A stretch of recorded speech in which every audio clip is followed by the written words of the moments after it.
Mes crèmes d'amour, j'espère que vous allez bien. Moi, ça va. Aujourd'hui, je vous retrouve pour une nouvelle analyse de situation. J'espère que vous avez passé un excellent week-end. Aujourd'hui, on est lundi. Je pense que je vous posterai cette vidéo lundi. Je voulais mettre en avance, mais finalement, je suis pas du tout en avance. On fait ce qu'on peut, on fait ce qu'on veut. Sortez vos crèmes, sortez vos bouteilles d'eau, hydratez-vous. En tout cas, je vous remercie pour votre fidélité. Je vous remercie pour tous vos retours en bas de mes vidéos. Vous êtes trop des amours. Aujourd'hui, on va traiter un sujet un petit peu familial. Vraiment très, très inquiétant. À chaque fois, j'essaie de tourner ça en dérision. Je dis toujours qu'il vaut mieux en rire qu'en pleurer, mais parfois, c'est vrai que j'ai l'impression parfois que vous ne vous rendez pas compte, de l'ampleur et de l'intensité du danger, en fait, que vous avez en face de vous et enfin, vous me direz ce que vous en pensez. Vous savez que je suis un petit peu parano. D'ailleurs, j'ai enlevé ma ceinture de sécurité. Je viens d'emmener Emma à l'école et après, il faut que j'emmène ma mère, à son rendez-vous médical à 15h. Voilà, on est très, très, très dans la polyvalence aujourd'hui. Donc, let's go, c'est parti. Donc, l'objet du mail, d'ailleurs, si tu tombes ici par hasard, bienvenue, enchantée. Moi, c'est Linda, femme d'intérieur et d'extérieur, analyste comportementale à mes heures perdues. Si toi aussi, tu traverses une période de ta vie qui n'est pas du tout facile, si tu traverses une période de ta vie qui te rend fébrile, qui te rend mal, tu as une boule d'angoisse, tu ne sais pas qui te confie, à ta copine, à ta voisine, peu importe, tu peux toujours m'envoyer ta problématique si tu veux savoir ce que j'en pense, si tu veux quelques conseils, si tu veux que je t'aiguille, que je t'épaule. On n'est pas ici dans trop d'empathie, hein, je vous dis la vérité parce qu'on ne perd pas trop de temps. C'est des vidéos qui durent 35 à 40 minutes, on est là pour se booster et en plus d'avoir mes conseils, tu auras des conseils vraiment de haute qualité de mes crèmes d'amour comme je les appelle moi. Donc c'est les crèmes de la crème, c'est mes abonnés et elles te partagent leurs témoignages. Parfois vous vivez un petit peu les mêmes choses, vous avez vécu des choses similaires. Ce qui est bien ici, c'est qu'on s'entraide et que, sachez que vous n'êtes pas seul. Voilà, et que parfois vous avez des personnes qui sont déjà passées par là ou qui passent par là en même temps que vous et voilà, vous regardez dans les commentaires, vous vous rendez compte que vous êtes loin d'être seul. D'accord? Aussi mes amours, sachez que j'ai mis mes créneaux pour la semaine, donc sur mon site internet lindaresacoaching.com. Donc vous pouvez d'ores et déjà réserver vos créneaux. J'ai essayé de les mettre du mieux que je peux. Je vous ai mis des créneaux intensifs, express. Donc les créneaux express, c'est les créneaux, voilà, quand tu as une problématique visée. C'est vrai que c'est les créneaux qui partent le plus vite. Donc tu as intensif, c'est lorsque ça part un peu dans tous les sens. Donc tu as une problématique, mais en plus de ça, il y a un manque de confiance en soi. Tu ne sais pas trop où t'en es, tu t'y prends mal. Et le schéma est assez répétitif en fait de nombreuses fois. Et enfin, les créneaux d'urgence, c'est plus en soirée ou en week-end finalement. Donc voilà mes amours. Alors let's go. Je suis désolée mais je suis un peu en... J'ai de l'asthme. Je sais pas, à chaque fois qu'il tourne cette pelouse, c'est une catastrophe. Je crois que je suis... Mais en fait je fais de l'asthme allergique et de l'asthme tout court donc c'est assez compliqué. Bref, du coup là je suis sur le... je suis sur le parking d'un supermarché donc je vous avoue que c'est assez atypique, hein. Donc, mes amours, l'objet du mail d'aujourd'hui est donc comme je vous ai dit, vous pouvez, si vous voulez pas prendre un coaching, si vous n'avez pas les moyens ou bref, si vous n'osez pas, parce que ça peut arriver aussi, vous pouvez m'envoyer votre problématique. Si vous voulez l'envoyer en anonyme, voilà, ce sera mieux et c'est conseillé. Tu changes ton prénom, par exemple ton âge, la ville dans laquelle les faits se sont déroulés, et cetera et tu m'envoies tout ça en fait avec le plus de détails possible, ou pas, pour pas que non plus tu sois parce que moi voilà, je peux très bien voir ta mère, je peux très bien voir ta belle-sœur ou tes cousines, voilà, qui me regardent. Donc si tu ne veux pas être cerné, tu essaies de changer. Ah ouais, mais par contre, j'ai fait mes ongles et il y a quand même ah non, ça va, excusez-moi. Bref, vous m'envoyez votre problématique à l'adresse qui se trouve en barre d'informations. Vous pouvez copier-coller. Vous m'envoyez votre mail, vous copiez-coller l'adresse mail. Donc c'est lindouchka.mag@gmail.com et ça fait 4 minutes 15 que je parle. Donc du coup, on va s'avancer. Et n'oubliez pas de me laisser un emoji voiture. Voilà, ça m'aide pour être mieux référencé. Je vous dis la vérité, moi je suis pas là pour vous inventer des blabla. Donc l'objet du mail du jour, c'est il veut tuer ma mère. Salam Linda, j'espère que tu vas bien et que tes proches aussi. Merci ma chérie. J'ai longtemps hésité avant de t'envoyer un mail. Je l'écris avec les larmes aux yeux. Alors il se peut que je fasse des fautes. Ne t'inquiète pas ma chérie. Tout a commencé l'été 2020, donc il y a 2 ans. Mon grand frère habite seul depuis pas mal de temps déjà, mais demandait souvent de l'argent à ma maman. Des grosses sommes à chaque fois. 500, 1000, jusqu'à 5000 euros. alors que le seul revenu est celui de ma maman, 1 400. Elle n'a jamais refusé, sauf cet été-là, car il nous avait dépouillés. Je dis nous, car j'avais un compte épargne qui s'est retrouvé vide. Il a pété les plombs en disant qu'elle n'a jamais rien fait pour lui. Il est très culotté. Effectivement, ma chérie. De là, il a complètement arrêté de lui parler. Et pour mon cas, on se parlait que quelques minutes lorsqu'il venait récupérer ses sous, car ma mère a continué à lui donner. Mais malheureusement, on n'a jamais su pourquoi il avait besoin de ces grosses sommes. Pas de copine, je peux te le garantir. Il était très religieux. La mère est à traiter avec le plus grand des respects et du jour au lendemain, il l'insultait. Je ne pourrais pas te dire toutes les insultes tellement il y en a eu. Été 2021, on perd une personne qui était pour nous et qui était tout pour nous, pardon. Et il n'a même pas été triste lorsque je lui ai annoncé, il a même fait des blagues. De là, ma maman a commencé à être réellement refroidie par rapport à lui. Mais le pire n'a pas commencé. L'année 2022 arrive, l'année de mon bac.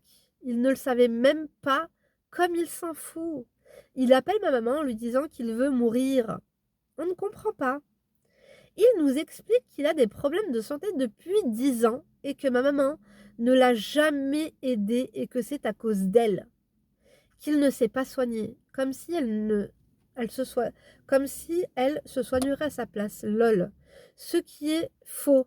Je donnerai pas trop de détails au cas où. Arrive l'été 2022. Excuse-moi, je vais faire une parenthèse. Apparemment, ton frère, tel que je l'ai cerné, souffre d'une pathologie psychologique. Il y a des moments où, à mon avis, il doit être hospitalisé suite à des faits déroulés assez peut-être graves ou minimes. Et il doit consulter un psychologue et lui dire: monsieur, vous êtes malade. Voilà. Depuis quand ça a débuté, il doit déblatérer. Et puis cette personne, psychiatre, psychologue, doit lui dire: monsieur, vous êtes malade depuis 2010, il faut vous faire traiter. Et en fait, il se met en tant que victime en remettant, parce qu'il ne veut pas assumer. Je connais ma chérie. Il ne veut pas assumer tout ça et il remet tout sur le dos de ta mère. Il remet tout sur le dos de ta mère en lui disant: moi je suis malade depuis 2010. Ta mère doit s'imaginer quoi? Un cancer, ou quelque chose. Bien sûr que c'est grave les maladies psychologiques, mes amours. Il ne faut pas prendre à la légère les pathologies psychologiques et ne vous moquez pas. Pourquoi? Parce que vous savez, demain vous pouvez avoir des enfants à qui ça peut arriver. Les gens qui se moquent des autres, les commères, les commérages, les gens qui adorent se moquer des enfants des autres, sachez qu'un jour vous serez parents et tout ce que vous avez souhaité, tout ce que vous avez murmuré, tout ce que vous avez rigolé sur le dos des gens, malheureusement ça va quoi? Ça va arriver à vos enfants, les pauvres, à cause de vous. D'accord? Faites très très attention. Donc maintenant, ce que je veux te dire par là, c'est qu'à mon avis, ton frère est un lâche, qu'il ne veut pas assumer et qu'il remet tout sur votre dos. Vous ne m'avez pas aidé, vous ne m'avez pas écouté, vous ne m'avez pas épaulé. Alors qu'il était là à vous soutirer des 500, des 1000 et même des 5000 euros. Mais ça va pas ou quoi? À mon avis, ton frère est un toxicomane. Voilà, je ne sais pas s'il prend de la coke, de l'héroïne, du shit. Il doit certainement avoir des dettes. Ou peut-être que c'est un joueur compulsif de la FDJ. Je ne sais pas. On n'est pas là pour tirer des conclusions hâtives, mais je te dis juste que je connais ce genre de profil. Et il faut s'en méfier. Pourquoi? C'est parce que ils veulent vous partager, même pas vous partager, ils veulent vous donner leur mal-être.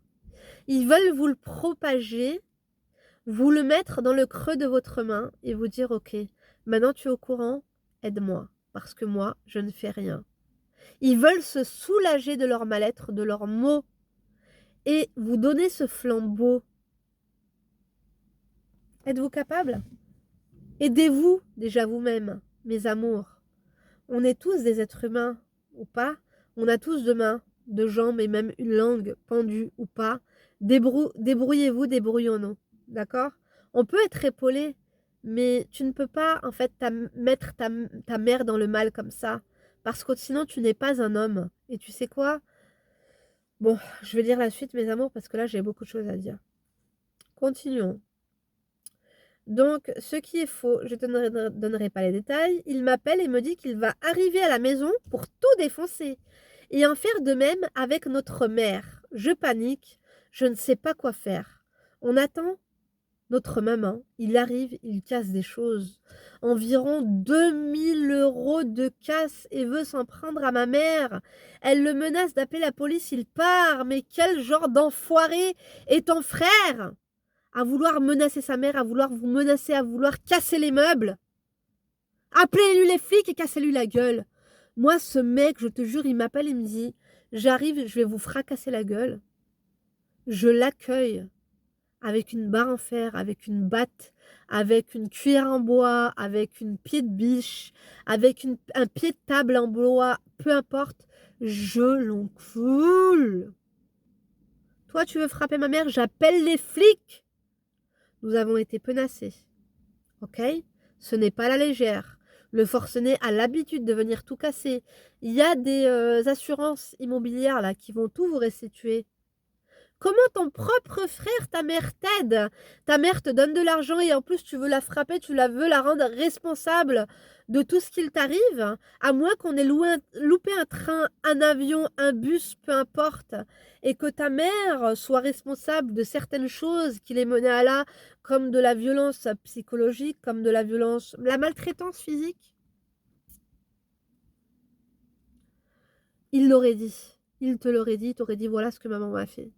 Parce que vous savez, c'est très compliqué dans les familles. Continuons.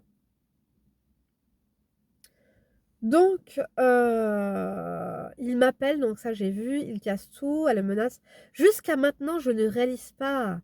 Il avait un regard, un visage différent, digne d'un fou, alors qu'il est de base tout ce qu'il y a de plus sain. Si tu sais, les maladies psychologiques ne sont pas à prendre à la légère, encore une fois, je pense qu'il a des traumatismes, ou je ne sais pas quel a été l'élément déclencheur. Soit quelque chose qu'il a vécu, soit peu importe.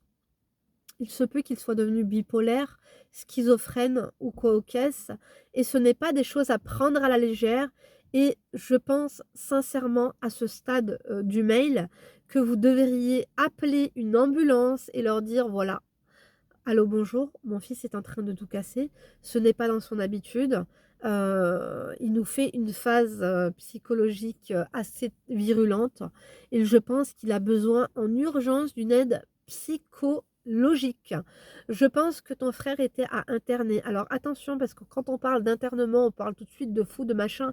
On parle d'internement quand une personne, vous savez, vous pouvez pas il y a des urgences psychologiques, mais on peut t'orienter vers un internement. C'est quoi? C'est une prise en charge de professionnels psychologues et psychiatres qui seront à même de l'accueillir, de le prendre en charge, diplômés et surtout des personnes qui pourront l'orienter, qui pourront l'aider, que ce soit à l'oral ou même, médicamentalement. Quoiqu'il est très, très difficile de poser un diagnostic parce que vous savez, il y a beaucoup de placebos, il y a beaucoup de tests, de médicaments, dans tout ce qui est psychologie parce que c'est très, très dur. Parce que selon, certaines pathologies, vous comment vous dire? Moi, je suis pas psychologue, hein, mes amours, mais vous savez que je m'y intéresse énormément. Et en fait, suivant votre construction psychologique, suivant votre vécu, un traitement peut être favorable à l'un comme il peut être défavorable à l'autre. Oh my god! Ça me fait vraiment de la peine pour ta mère, Meskina. Donc, ce n'est pas tout. Il m'envoie des messages de menaces. Comme ma maman l'a bloqué suite à ses insultes, va te faire enculer. Fais la PUTE pour me ramener de l'argent, vraiment des choses horribles. Rentrée 2022, il reprend ses penaces, mais cette fois, il revient. Ma maman était seule à ce moment-là, elle a réussi à le faire partir, mais elle a fait un début d'AVC à cause du stress, de la panique et des émotions, et des soucis de santé. Selon les médecins, j'ai cru que j'allais perdre ma mère, et je te jure que si j'avais pu, je l'aurais défoncé. Il ne le sait pas. Défonce-le, ma chérie. Défonce-le. Je me rappellerai toujours d'une fois où, mes amours, je vous partage, voilà, vous savez que je suis pas narcissique, hein, mais en fait, lorsque je vous aide et lorsque j'essaie de vous comprendre et de me mettre dans les baskets, voire même dans le slip de la personne qui a la difficulté, je me remémore certains passages de ma vie qui se sont déroulés et notamment d'une fois, j'étais chez ma copine, chez qui je vivais depuis 4 mois et son frère qui avait des défaillances psychologiques, il était adorable. Mais on ne savait pas quand est-ce que ça allait tomber, une fois, 2, 3, 4 fois par mois. Ça partait en live. Donc voilà. Et une fois, donc il était tout ce qu'il y a de plus normal, il ne parlait pas. Il ne parlait jamais, il ne parlait même pas, c'était pas en français, c'était dans une autre langue. Il ne s'adressait à personne parce que tout le monde le prenait pour un gogol. Tout le monde le prenait pour un gaga et moi je le considérais comme une personne normale. Et lorsque je le voyais, je lui parlais normalement. Donc bien sûr, il n'avait pas une élocution digne de ce nom, mais je le comprenais totalement et lui me comprenait totalement. Et des fois, je lui rentrais dans l'art, je lui disais: «Mais arrête de me prendre pour une conne, toi, tu sais très bien ce qui se passe. Donc maintenant, tu vas lever tes fesses là et tu vas nous aider à débarrasser mon cher étendard, on t'a fait à bouffer là, d'accord? Et d'ailleurs, tu pues, ça fait 2 semaines, tu vas vite aller te laver mon cher étendre, d'accord? Et quand tu vas rentrer, même on va se faire des blagues et on va passer une excellente après-midi et vas-y, tiens 300 balles, va faire 2-3 courses». Il me répondait. Et sa mère et ses sœurs, elles me disaient: «Linda, je sais pas comment tu fais parce que depuis que notre père est mort, il nous prend pour de la merde et il nous parle pas». Je lui disais: «Parce que vous le traitez comme un gogol, vous parlez sur lui alors qu'il est présent en me disant: "Ouais, mon frère, fais attention, il est malade, approche-toi pas trop de lui"». Le mec est en train d'entendre, c'est-à-dire que tu le prends pour un débile ou ça se passe comment? Il est loin d'être débile. OK, il a une défaillance, il a une déficience, mais il est plus intelligent que toi et moi réunis. Et donc je suis restée chez eux 4 mois, même un peu plus et ils m'ont dit: «Linda, tu l'as changé. Il a le goût à la vie, il m'adorait, quand il rentrait, il ne parlait pas et là, il leur disait, tu vois, il bégayait un peu, mais il leur disait: "Elle est où Linda?" quand j'étais pas là. Bref et parfois il pétait les plombs. Ça lui arrivait comme ça de péter un câble, il cassait tout et il insultait sa mère, ses sœurs et il devenait très, très violent. Et il n'y avait pas d'urgence psychologique là où on était, du coup, qu'est-ce que je faisais? Je le plaquais, tel Chabal, d'accord? Je disais: «Écoute ma chérie, tu as pris, 40 kilogrammes là en 3 mois là, ces kilos-là, on va les mettre à contribution, tu vas me le plaquer». Elle me disait: «Non mais quand même, c'est mon frère, on va pas le plaquer». Je dis: «Là, il mérite d'être plaqué. On va le plaquer, je vais lui dire ses 4 vérités. Qu'est-ce qui t'arrive?» Et donc il pleurait, il me disait toutes les choses qui n'allaient pas, le regard des gens, les insultes auxquelles il faisait face. Donc il m'insultait même à moi et il n'allait pas bien et en fait, il sortait toute sa colère en pleurs. Donc il cassait 2-3 trucs et puis après il se calmait. Donc j'envoyais un petit lui acheter un paquet de clopes alors qu'il fumait pas et que moi je fumais très occasionnellement. Vous savez qu'un paquet ça peut me faire 3 mois et on fumait lui et moi et puis je lui disais: «Mais tu es vraiment con quoi». Parce que là, toute ta colère, tu l'as mis, sur ta mère, sur tes sœurs et tout et nous, on s'inquiète pour toi, petit bandit, d'accord? Et puis après, il rigolait, il s'excusait. Il y a un manque de communication parce qu'il y a beaucoup de l'omerta, il y a beaucoup des non-dits et vous savez, les personnes qui sont malades, les personnes qui vivent des choses difficiles et qui ont de la fierté, n'osent peut-être pas vous le dire et peut-être que ton frère a des traumatismes. Je ne sais pas pourquoi il en veut autant à ta mère. Est-ce qu'il en veut pour son argent? Est-ce qu'il en veut pour des choses qu'elle aurait commis? I don't know. C'est pas à négliger. Toutes les pistes sont je ne veux pas dire que ta mère l'a piolé là, tu vois? Je rajoute toujours un P à la place du V, enfin, tu vois ce que je veux dire? Mais, c'est parce que j'ai tellement écouté de choses que pas que je suis parano, mais, que j'essaie d'assimiler certaines problématiques à d'autres que j'ai déjà vécues ou que déjà pas vécues, mais j'ai déjà été témoin et après c'est à toi de parce qu'on peut pas te dire quoi faire. Donc on peut juste ouvrir plusieurs hypothèses et toi, vois laquelle se rapproche le plus à ta problématique. Tu vois ce que je veux dire? Bref, petite information complémentaire, il sait que ma mère a une assurance vie qui lui reviendra. Il est diplômé, ingénieur en bon, elle m'a dit ingénieur en quoi? Garde ça pour ça au cas où tu te demandes. OK. Linda, je t'écris car on ne comprend pas et on ne sait pas quoi faire. Personne n'est au courant. Si tu as des idées ou quoi, partage-les-moi. Et pareil pour les crèmes. Merci, bisous. La dernière photo en famille que l'on a prise en 2019, ne lis pas à haute voix, s'il te plaît. OK. Laissez-moi voir la photo. Je pense que ton frère souffre. Ta mère, elle a l'air adorable. Ta mère, elle est trop, trop belle. Voilà, je ne dirai pas qu'il y a d'autres sur cette photo, mais vous avez l'air d'une fratrie unie, et vous savez, c'est pour ça que je vous dis toujours: «Méfiez-vous des apparences». Mes amours, parce que lorsqu'il y a une personne qui essaie de venir à ton domicile tout casser et te faire du mal et qui te dit à haute voix: «Je veux te faire ci, je veux te faire ça». Moi, je n'ai jamais vu un cambrioleur envoyer un accusé réception à sa victime lui disant: «Tel jour à telle heure, je vais venir te faire ci ou te faire ça». Je pense que c'est un appel à l'aide. Je pense qu'à l'heure où il t'a dit qu'il allait venir, il avait besoin, d'une aide, déjà les forces de l'ordre, sache qu'ils sont très, très, très compréhensifs et que ce n'est pas, il y a un chien abandonné, en plus il fait très peur, je ne sais pas. Faites attention à vos chiens mes amours, surtout quand c'est des chiens de catégorie, je ne sais quoi et qui ne sont pas muselés. Faites attention tout de même. Bref, ce que je veux dire par là, ma crème d'amour, c'est que je pense que c'est un appel à l'aide et que ton frère, vit des choses dont il ne vous parle pas. Il a peut-être des dettes.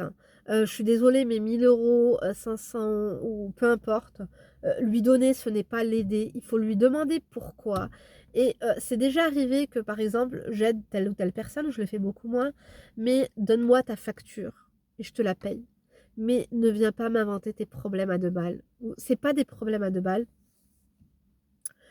Je sais que ça te met pas bien, mais moi je veux la preuve parce qu'il y a des personnes qui sont, très, très, dépendants de la drogue, dépendants d'une femme, peu importe, on ne sait pas et des fois on a 1000 lieux de se douter de telles choses.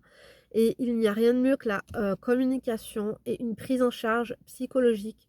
Vous savez, ce n'est pas parce que vous allez appeler une ambulance et que vous avez appelé un service de psychologie d'urgence, un hôpital psychiatrique, puisqu'ils ont un service d'urgence, en leur disant: «Voilà, moi la personne pète les plombs, je ne sais pas, voilà, je ne sais pas quoi faire, je ne sais pas comment le prendre en charge, venez m'aider car là, très franchement, j'ai peur pour ma vie, j'ai peur. Donc venez me soutenir» et donc ces personnes-là vont vraiment avoir les mots, qu'il faut pour les soutenir, pour leur parler, pour comprendre toutes ces choses. Mais je pense vraiment que ton frère, au-delà du fait de subir, vous ne pouvez pas subir et l'aider parce que vous ne savez pas, en lui versant de l'argent, vous ne savez pas où l'argent part.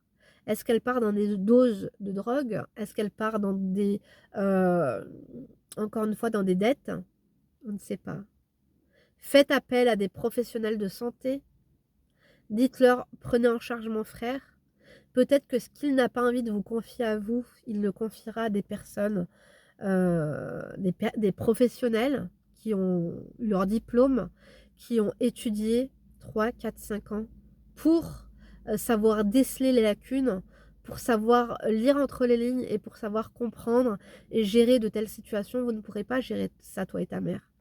Parce que comme tu l'as dit, il va finir par la tuer et toi-même. Parce que tu prends beaucoup sur toi, tu es l'épaule, tu es la béquille. Fais attention à toi, fais attention à ta santé, ma chérie. Lorsque ton frère vient casser, parce que c'est très bizarre, j'ai l'impression d'avoir raté des lignes. Parce que tu m'as dit, il veut tuer ma mère, ceci, cela, mais j'avais vu un message, je crois que tu m'as envoyé plusieurs mails.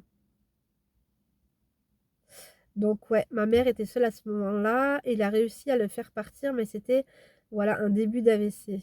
En fait, ton frère casse la porte, ton frère mène ta mère par le bout du nez, ta mère, elle se dit: «C'est mon fils, si je ne lui donne pas l'argent, si je ne l'aide pas, si demain il meurt écrasé par une voiture, si demain il fait une crise cardiaque, il va rester quoi? Des j'aurais dû faire ci et des j'aurais dû faire ça».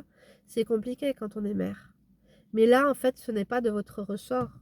Il est du ressort, des professionnels compétents, des psychiatres, des psychologues.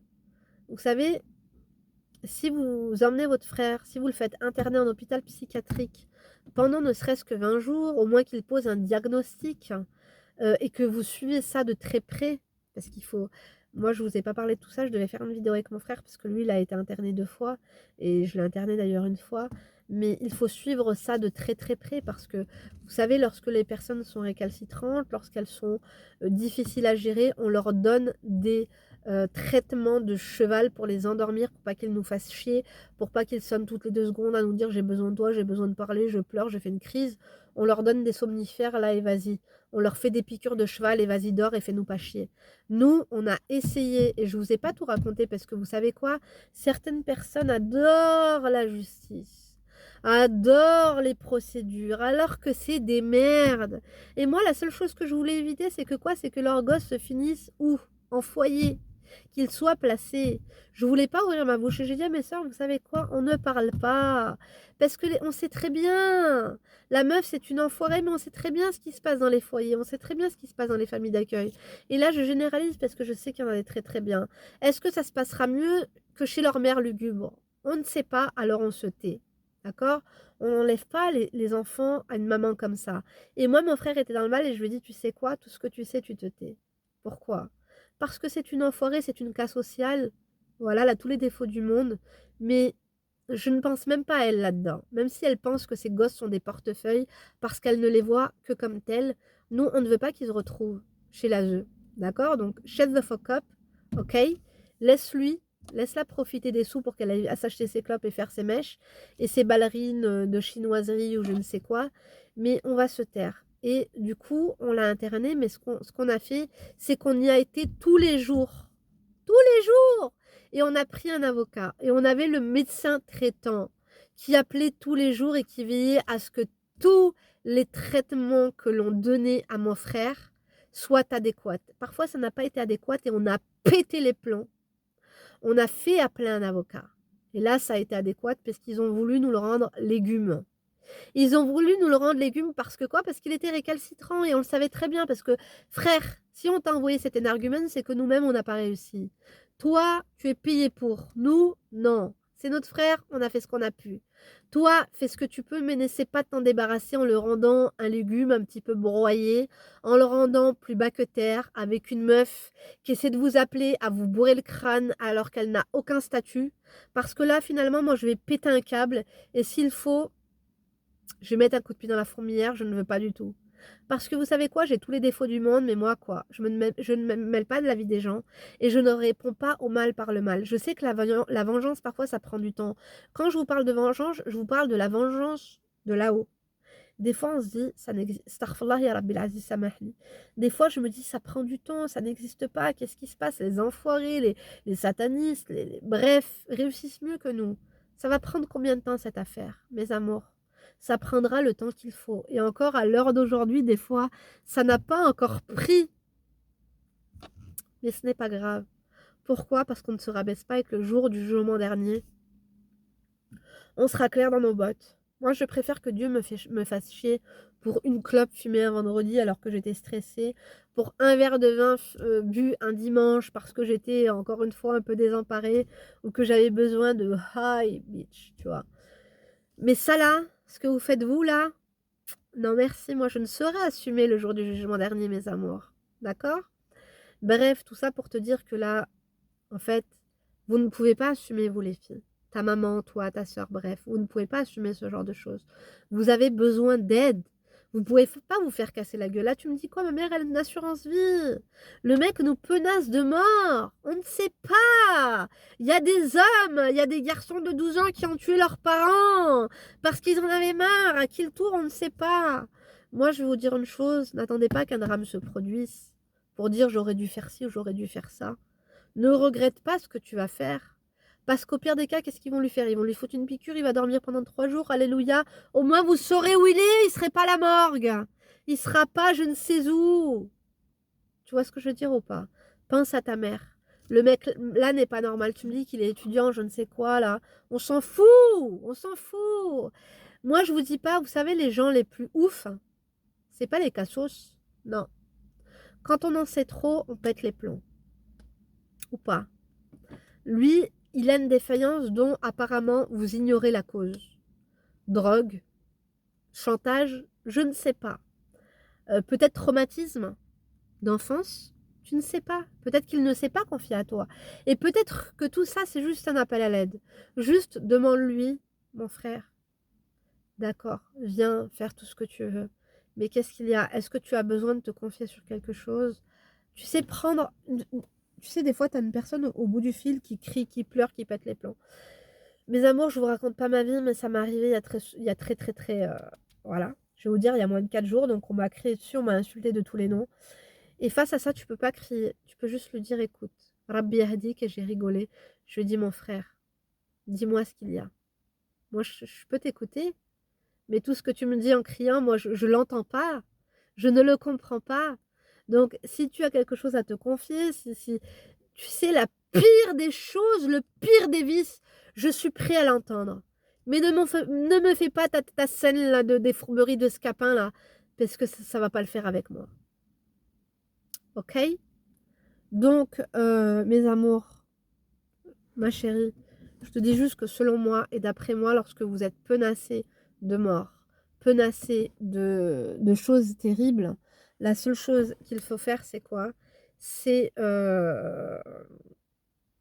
appeler la police. Appeler la police, appeler l'ambulance et dire, ou tu appelles la police, tu dis voilà, il est ingérable, venez le chercher et faites en sorte qu'il soit admis en soins intensifs psychologiques. Tu vois ce que je veux dire ou pas? Je suis en maintenance, mes amis, j'arrête pas, je vous jure. Donc, mes amours, dites-moi ce que vous en pensez. Dites-moi si vous avez déjà eu affaire à ce genre de choses. Oui, allô? Les gens, en fait, vous êtes à leur service, mais eux, enfin, je vous jure. C'est difficile, les familles compliquées, les mensonges, les gna gna gna, les gna gna gna, je vous jure. C'est très très compliqué hein, d'être l'une des seules personnes stables psychologiquement face à des renards, à des bandits, à des gourous, à des tarés, je te jure. Mais ma chérie, ne prends pas de risques. Si on te dit clairement, je vais venir, je vais te casser la gueule.